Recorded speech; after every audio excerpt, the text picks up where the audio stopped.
kita masuk di tujuan penelitian ya. Tujuan penelitian ini menjawab rumusan masalah. Jadi dalam proposal itu kan ada itu bab 1 ya. Di bab 1 itu ada pendahuluan ya. Bab 1 pendahuluan, yang kemudian satu-satunya itu latar belakang ya. Kemudian nanti ada rumusan masalah kan. Kemudian yang berikutnya tujuan. Nah, tujuan ini adalah untuk menjawab rumusan masalah. Tujuan ini yang kedua harus spesifik ya. Mengarahkan hipotesis ya, dan bisa diturunkan menjadi sub-sub tujuan ya. Kemudian tujuan penelitian juga harus operasional ya. Jelas ukuran pencapaiannya ya. Kemudian mengarahkan metode penyelesaiannya. Berkaitan dengan kesimpulan. Nah, tujuan ini nanti akan dicek di kesimpulannya. Yang kesimpulan itu biasanya terkait dengan apakah tujuan-tujuan yang sudah disebutkan di bab 1 itu terjawab atau tidak. Ya. Misalnya tujuannya itu untuk merancang suatu sistem ya yang mampu mengelola misalnya pembelian ya, secara real time misalnya. Nah, kita cek nanti ketika sudah melakukan penelitian ya, di kesimpulan apakah tujuan tadi untuk mengembangkan sistem pembelian ya secara real time itu bisa tercapai atau tidak. Atau tujuannya itu untuk mengurangi misalnya lead time. Ya, atau tujuannya itu untuk mengurangi overstock ya. Atau tujuannya itu untuk meningkatkan service level ya. Nah, nanti di kesimpulan nanti kita bisa cek apakah yang sudah disebutkan di tujuan itu tercapai tidak di kesimpulan ya. Nah, oleh karena itu tujuan itu harus apa? Harus terukur. Ya, harus terukur. Terukur. Dan ukuran-ukuran ini adalah ukuran-ukuran yang menjadi topik kita gitu ya. Topik misalnya kalau di rantai pasok ya ukuran-ukuran dalam konteks apa? Kinerja di rantai pasok misalnya. Seperti itu.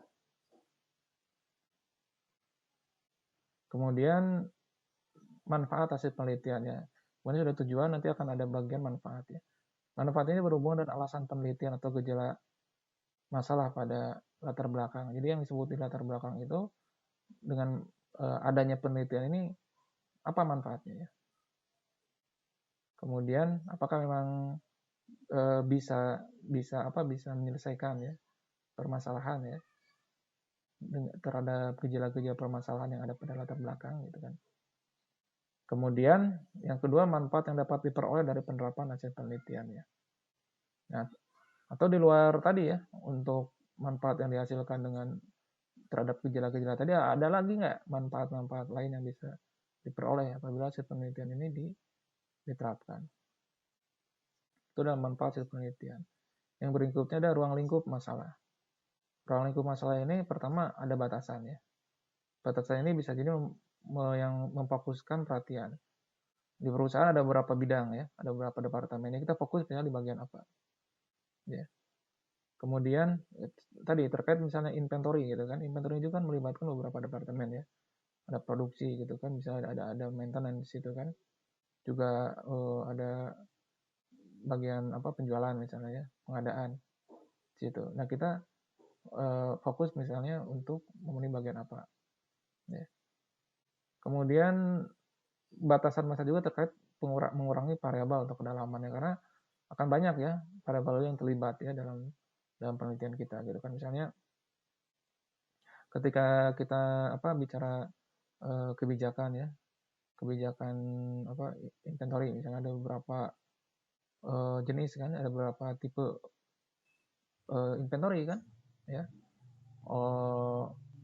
Ada raw mat misalnya ya, kemudian ada semi finish goods ya, kemudian ada barang jadinya kan ya, atau ada operating supplies ya, consumable ya, atau ada maintenance part kan. Itu dari inventory aja ada beberapa jenis kan. Nah, kita fokus misalnya ini untuk mengurangi ya kompleksitas ataupun variabel dari penelitian kita. Nah, kemudian juga asumsi ya. Asumsi misalnya asumsi yang memang relevan dan logis ya. Relevan dan logis ya. Ini juga untuk tujuan untuk tadi mengurangi kompleksitas sama ya. Menetapkan perilaku hubungan variabel agar sesuai dengan sudut pandang ya. Satu rumus ya, misalnya ada satu rumus ya. Nah, itu kondisinya ya untuk suatu kondisi tertentu kan ada kontekstual. Jadi di dalam applied science itu atau applied research itu ada sifat yang namanya kontekstual ya. Kontekstual.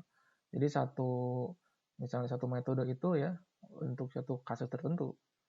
Nah, makanya kita harus lihat misalnya kebijakan inventory misalnya untuk maintenance ya, kebijakan inventory untuk produksi ya, kebijakan inventory misalnya untuk trading ya, untuk perusahaan dagang ya, untuk FMCG ya, fast moving consumer goods, itu bisa jadi berbeda ya. Nah, sehingga pendekatannya pun berbeda ya. Nah, ketika objeknya itu memang tidak sesuai ya dengan model kita ya, dengan model kita di literatur ya, ataupun model dasar kita ya. Nah, mungkin kita perlu ya membuat asumsi-asumsi ya. Tapi tetap asumsi itu logis dan relevan ya dengan objek penelitian kita. Itu ruang lingkup permasalahan.